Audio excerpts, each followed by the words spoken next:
Dr. Alistair Reese is a farmer historian and a public theologian. He was also one of the key speakers, Alistair, how would you put it? You got like 12 minutes. That's quite a big chunk out of 90 minutes at the Dawn ceremony on Waitangi Day. And Alistair joins us right now from Central Otago, you lucky thing. Good evening, sir. Kia ora, Pat. Kia ora, Chewy. I've known you for about 20 years. We haven't connected for maybe 12 something, and I saw you doing the Dawn ceremony. I went, oh my goodness, this is so exciting. Me knowing about your background a bit and your history and who you are and what you're about. It was very, very exciting to see. So I do have some questions for you, but why don't we just start off with tell us about the Dawn service that you were a part of. What was the vibe? What was the feeling like? What did you take away from it personally? First of all, Pat, thank you for inviting me, having me here tonight. Yeah, mihi atu ki a kōrua. The Dawn service, I've been going to it for quite a few years, and as someone put up on a post today, sometimes there's aspects of it that are a bit boring, but there's something quite unique and special about it. One of the things about it's really awesome is that you walk up to it through the bush, and it's in the dark, and you arrive at the wharenui, te wharerunanga, in the dark, and you find a place to sit, and then whoever's the leader of the time, whether it could be the Labour or National, they arrive, and the Governor General comes, and also the Army and the Navy, and it's just an extraordinary event in that way, because here we are, just ordinary people rubbing shoulders with our great leaders, which I think in a sense is pretty unique. And you see the guys walking around with the things in their ears and their suits on, and that they're keeping an eye out. But really, here we are, just shoulder to shoulder with our leaders. So firstly, that's a pretty special thing. Yeah. And then sitting in the dark and having karakia and waiata and listening to people who the leaders of all the armed forces and the government as well are invited to say a prayer or a karakia, and seeing some of them come up and do that, and some of them are comfortable with it and some of them are not comfortable, and it's just such a unique thing. And I don't know, I think Dame Jenny Shipley was the one who started it way back, and Bishop Kitohi Pikahu has carried it on, and it's just an amazing event that in our so-called secular society, that this thing still exists and people seem to honor it, and there's a certain decorum and protocol that goes along with it. So it's pretty special. Your message had I don't know if you have much feedback about your message, but when I watched it, it had a new way of me looking at the treaty, which I have sort of experienced a little bit reading Keith Newman's book, Bible and Treaty. There's a little bit of a vibe in there about love and treaty and that kind of thing. But to let people know who haven't seen it, you started it off by quoting Tina Turner and what's love got to do with the treaty. So could you maybe give us a bit of a synopsized version, I don't know, 30, 60 seconds, 2 minutes, whatever you need, it doesn't matter, to explain to me, what's love got to do with te tiriti? Yeah, I've been pondering the treaty along with many others, Pat, for years and years, and seeking to understand it, seeking to see where it fits amongst us, and also becoming a believer, a believer in the treaty over the years, and a believer that it plays a pretty significant role in us, for us, in Aotearoa. And I've also struggled to understand, how we can make it work, and look at all the articles, and I've looked at every word backwards and sideways, and inside out, and I've listened to all the commentators and that, and I've really just meditated on it a lot. And one of the things that I've come to understand is sometimes it's not so much the the exact meanings of words that are the most crucial. That sometimes that they're the secondary thing. It's really trying to understand what the intent is behind a word.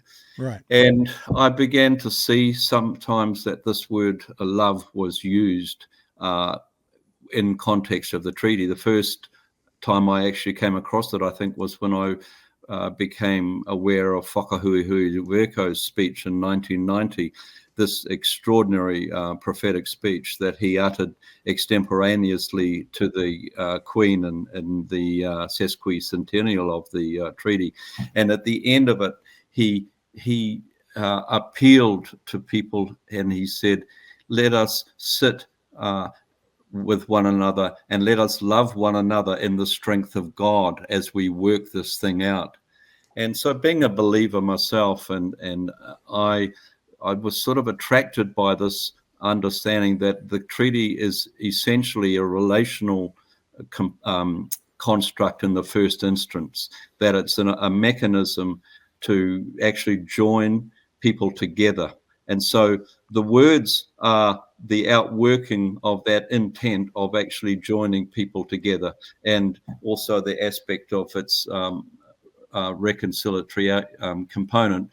But being a bit of a historian, I did come across Henry Williams's appeal to the rangatira on the night of the 5th at Te Tau Rangatira, when he was involved in their wananga as they were discussing the day's events and the toing and froing about will they accept the treaty or will they not. And by the end of the 5th, that was the first day of the discussions, things were looking pretty tenuous. It didn't really look like, I think, that it was going to get over the line. And so in many ways, that discussion on the night of the 5th at Te Tau, I think, was the thing that enabled the treaty to get over the line. And one of the things that Henry Williams says, that this is an act of love from Queen Victoria to you, and that she is wanting you to hold on to your lands, your chieftainship, e te mea te mea. So this thing of love came into it again, and I wanted to understand, okay, love is a pretty kind of, in our modern society, it's either kind of a rather erotic term or it's a wishy-washy term, and it doesn't carry a lot of strength to it. So I wanted to explore a little bit about what did Williams actually mean when he was actually seeking to convince the chiefs that this is an act of love. And so when I talked about it the other day, I explained about what a biblical sense of love is. That's the word agape, and the Greeks have about 4 terms for love, and one of them, is eros, and there's philo, there's the brotherly love, etc., sisterly love. But he was talking about an agape love, and that's what I've come to understand, Pat, or feel. Maybe understand is too strong a word. This is my thinking, that actually relational joining only happens when both parties are willing to sacrifice something of themselves for the other. So that was really what this exhortation was to love. And I'll just finish on this point, was that he was committing, in his words, the crown. He was committing their love to Māori, and their love was that they would always seek the highest good for Māori. This is what he exhorted the chiefs. Basically, he said, look, the Queen wants your highest good, and she's committed to that, in other words. So that's why that kind of ethos, I feel, was such an important hinge point in even approaching the words, the specific words of the treaty itself. I hope does that make it a little clear? Yeah, I was going to ask you about that as well, because you mentioned, like, as part of your speech, that the treaty is a love story from the Queen. There's been a little bit of back and forth online about that today, when people have just kind of clipped that out, and they've related, this is what I see, they're relating that to how the treaty is being handled today. They're relating that it was a love story from the Queen to meaning, but look what they did with it. Like, it might have been an attempt at love, but how it actually then was carried out was very unloving, whatever the opposite of unloving is. Do you want to use this opportunity just to speak to that, if you're interested? Because some people seem to be thinking that the way that that's described, a treaty is a love story from the Queen is wrong because all the Queen wanted to do was steal our land and and put into prison our people. The way I kind of heard it was every time, and I heard someone say this today actually, so it's not mine. Every time we start a marriage, we always start loving them, and they're always the best ways to kind of be, I love you, I love you. It's all about love. That can end up being very bad, but the intention at the start was a loving one. Do you have any interest in kind of addressing that in case it's come up in your conversations today? Yeah, it has come up, Pat, and one of the problems is that when things are only, if you take one sentence and you take it out of context, and as they say, these things are complicated, and so as simple as you try and make it, there's always it's always necessary to explicate it a bit further.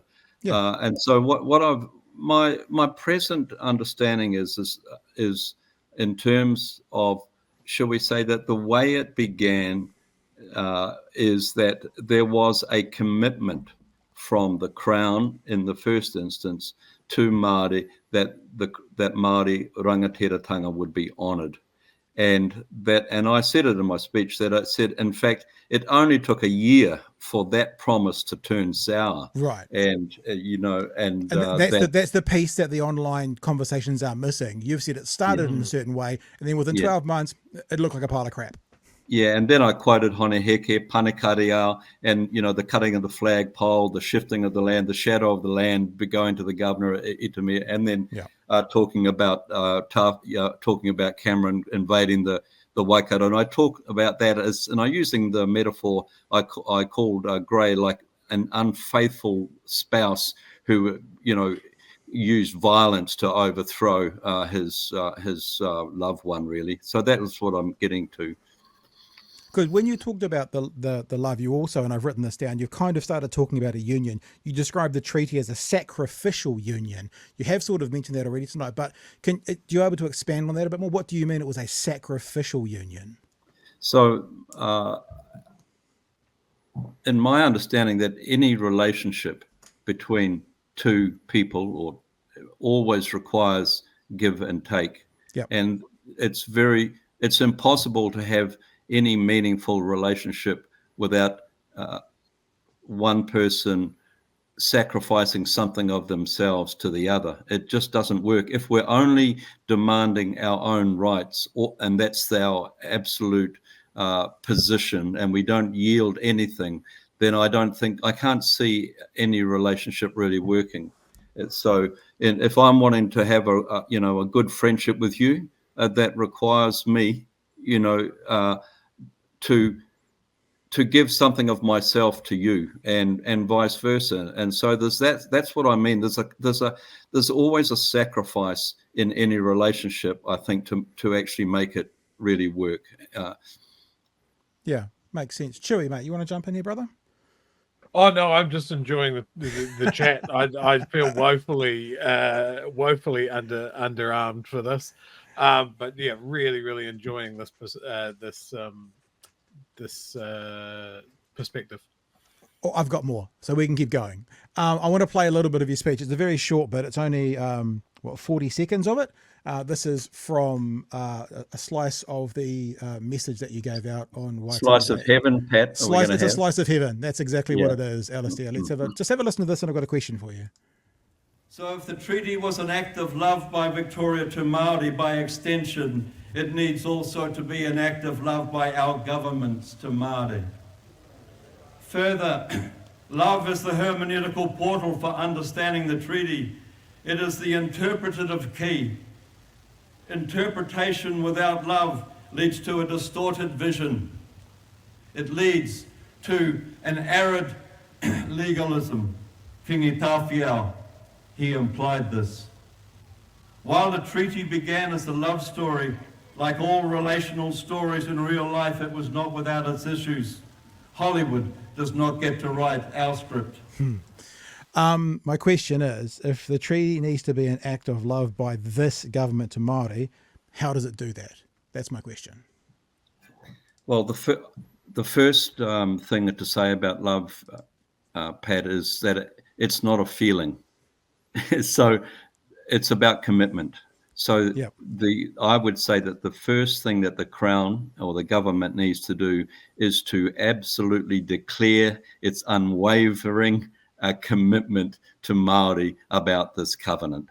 And that's the first thing, so that people are not insecure about, oh, where do you stand with your relationship with me? Are you like really here for the long term? Do you really want to listen to me? Are you really, etc. So I think that that's what covenants are actually about. It's the declaration of one's commitment through thick and thin. And people need to hear the Crown, the government's unequivocal commitment to the treaty at the moment, because that's the key issue that I would see. It's a pretty good definition of loving, showing a loving. I always talk about, like you say, it's not more than a word. I always talk about if you love someone, they have to have a reaction. They have to feel it. Like if you say, I love this group of people, but they don't feel loved by you, that's probably a you problem, not a them problem. So there's more to do. You have to step into it. You have to make it an action. You have to love someone involves them feeling loved. And if they don't feel loved, then you might need to check how you're trying to love them, I think, something like that. Exactly. Yeah. Show me. Do something that actually demonstrates it. Yeah. Something else you said in your message was to restore the mana of the Crown and of iwi as a part of your message. How does that happen? How do we restore? How does the mana of both the Crown and iwi get restored? Yeah. So can I say that I'm putting my emphasis here is on the responsibility of the Crown here. Mm-hmm.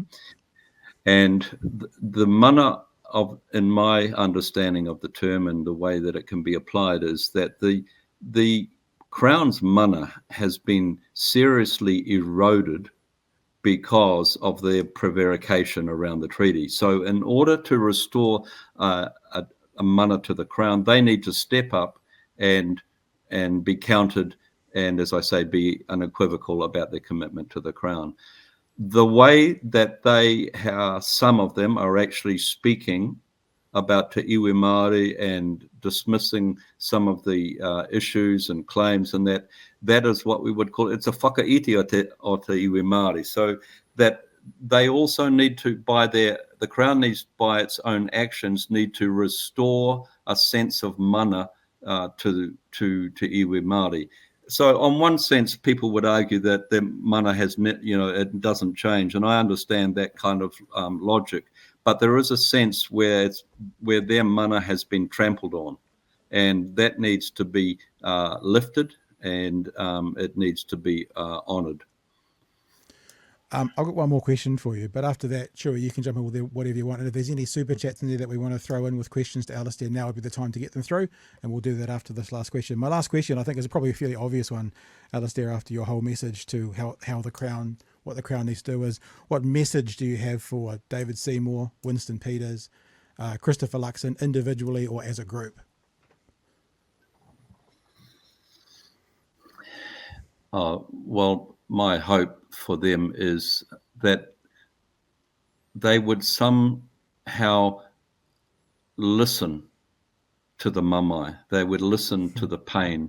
They would listen to the cries. They would listen to the voices that are coming out of the land. And even if it doesn't fit within their political ideology, that somehow they could actually stop and listen and say, hey, as leaders here, something is not right, and we have one of our responsibilities is to listen. So my wife says to me sometimes, Pat, she says to me, but you're not listening. And I say, I heard you. And then she says to me again, you're not listening. And I understand what she's saying there, Pat. She's actually saying, I might hear the words, yeah, but I'm actually not really hearing what's deep down in behind the words. And so that would be my message, as I'm saying, listen, but listen deeply. Alistair, it's been amazing to have you on. I'm like, we should have connected way before this. Chewy, we got any questions or anything from the chat we want to get out there? Yes, we've got a super chat there, and this viewer's first super chat, actually. So thank you very Aw, much. thank you. Welcome. Blow the Whistle, 2011. James Shaw showed a great example of active listening. Can you please ask Alistair what he thought of James changing his speech on the fly to respond? Brackets, unlike the Prime Minister. Yeah, thanks for that question. Firstly, I was just hugely impressed. I thought, man, and I'm not sort of up with all the play. I didn't realise it was, from I think a film or a book called The Notebook that he was actually what he quoted, and I thought he was just a super clever poet right on the spot, and here was this guy. But I thought, that's the kind of leadership that I would really enjoy to see, somebody who actually is interpretive of the moment and is able to respond with some sort of visionary response, even metaphorical and poetic response, which that was it was superb, I thought, for the moment, for the time. It's ironic you're talking about the kind of leadership you want to see from a man who has just said, "I'm leaving leadership," unfortunately. But who will come along? That's how next? it works sometimes, eh? How it works sometimes.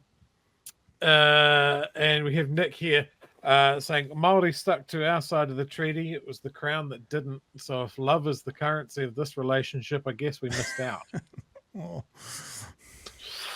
And Damien here says some very interesting points around love. Aroha is such an important tikanga, which, yeah, absolutely.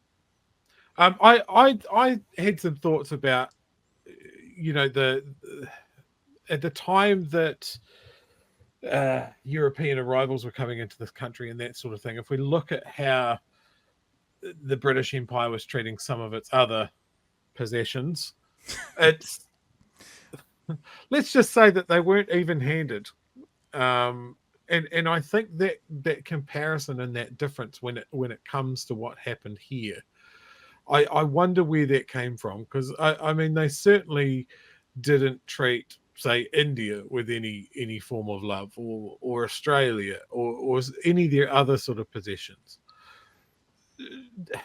It's kind of interesting to see it through that mirror. Yeah, I'm trying to form a question. Well, hey, Chewie, I think the question is why? Why was it different here? I mean, why was it different here than Aborigines or whatever other colonized country?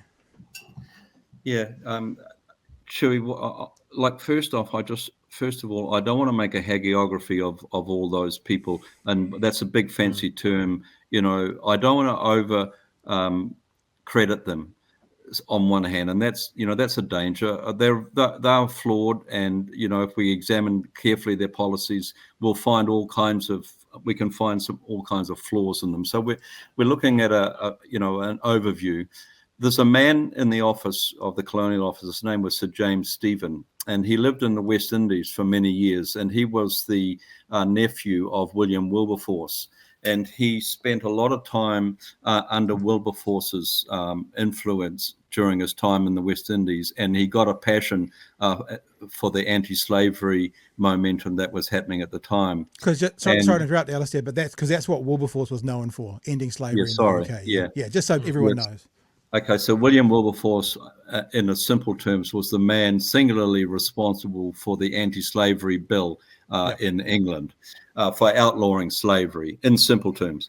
So the man who was responsible for formulating the Treaty of Waitangi was this man, Sir James Stephen, who was mentored by William Wilberforce. And Sir James Stevens basically said, look, in my responsibility where New Zealand comes under, I don't want to be guilty of repeating all the things that we did so horribly wrong in the other places. So in really simple terms, he was responsible for writing a new colonial white paper, as it were, to excuse the pun, and so formed the ethos, which you would say is kind of they call it a philanthropic or a humanitarian perspective on colonization. And let me finish one more thing, Chewie, is that they were totally they didn't want to form a colony here because they were getting pretty broke and they'd had enough of it. But their hand was forced, so they were unwilling colonists in one level. So the kind of rhetoric to think that England had this giant scheme and plan to sort of totally take over New Zealand for its own sake is actually simplistic, and it's far from the truth. Yeah. Anything else you want to check out there, Chewy? There's one more super chat, but that's not necessarily directly for Alistair. We could just leave that and do it afterwards, or we'll throw it out there. Here's one more question. We can all look at this question. Frosty's just asked, how does this compare to other Māori protests that have occurred during our history? Is it the same, or is it a whole different thing? You're welcome to comment on that. It's not specifically about Waitangi or your presence there, Alistair, but I've got some thoughts around that. But do you want to offer any thoughts about that? Well, one of the thoughts I would offer, Pat, is that I've been going to Waitangi for close to 20 years now. This was by far the largest group of people that have gathered at Waitangi that I've ever seen. So, it was a protest on one level, but not in the normal sense of the word. Of course, that there was the hikoi from the north was, a traditional kind of protest, but there was tama-iti's performance art. But I think the greatest protest was the presence of, look, I've heard numbers, extraordinary numbers of people that were there. I heard 80,000. I don't know what the numbers were genuinely, but so in one level, it was a real organic people protest by their presence, putting a po in the ground to say, look, we're not articulating very much here, but we're here. We're here with our family, with our children. We're here in great numbers. And so in that sense, I think it can be marked as one of the great organic movements of, the last 50 years, probably. Yeah. Alistair, thank you so much for coming and talking to us this evening. We know we've cut into your first day of your kind of holiday away, but it's great to talk to you. Look, the chat is loving you, and it's just been... I think me and Chewy both like being the dumbest people in the room. It's one of our favourite things. And bringing someone on like yourself that can not only inform people but educate us at the same time, it's such a blessing. And we're so thankful that you gave us some time this morning or this evening, I should say. And thanks so much for coming in. And good work at Waitangi. It was amazing. Yep. Ko tēnei te mihi kia korua, tēnā korua mō tēnei huhinga. Yeah, thank you very much. I just appreciate being with you both. Ngā mihi. Cool.